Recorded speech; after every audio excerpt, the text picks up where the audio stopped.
I'm driven by science on this. Al Gore and I and Tim Wirth and a group, Frank Lautenberg and people, John Chafee, Republican, John Warner, Republican, were among the early disciples of trying to do something. So we went down to Rio, 1992, and George Herbert Walker Bush, to his credit, with Bill Riley as the head of the EPA, we're on board.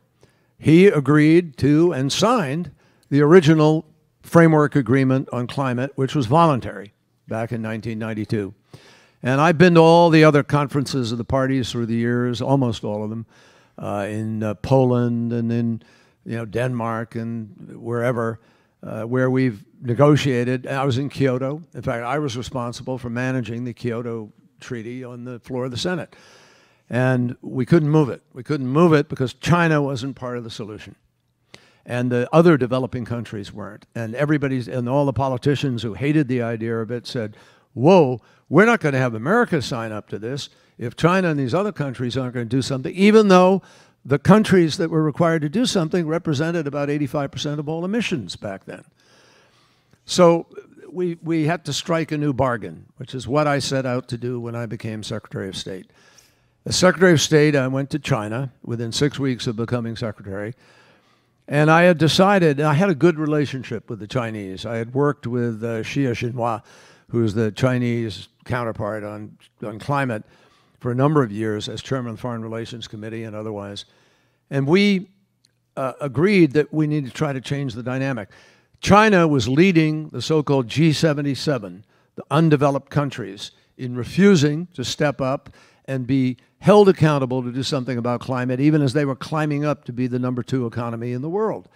So I said, we got to change this equation. In Copenhagen, we failed miserably, and nothing was happening. Well, I went to China. I met with President Xi and all the Chinese leadership, and I talked about what was happening in China. And I knew in China that Chinese citizens were increasingly where we were back in 1960s. Not wanting to live near dirty water and breathe bad air. You can't even breathe in Beijing. So, we persuaded the Chinese and said, look, let's agree to work to come up with a mechanism by which we can all work together. And they did. They came on board. 1 year later, because of the hard work we did to develop an approach, President Xi and President Obama stood up in Beijing and announced what the United States and China's intended emissions reductions would be to deal with climate change so we could go to Paris and get an agreement. And then we focused on Paris. I was in Paris for 2 weeks negotiating the Paris Agreement. And we came up with a mechanism where every country would design its own approach. And that is what we passed. Each country offering its national target for reduction of emissions. It was a very emotional moment when the plenary session in Paris came together, and it was announced by my friend Laurent Fabius, the president of the meeting, that it was adopted.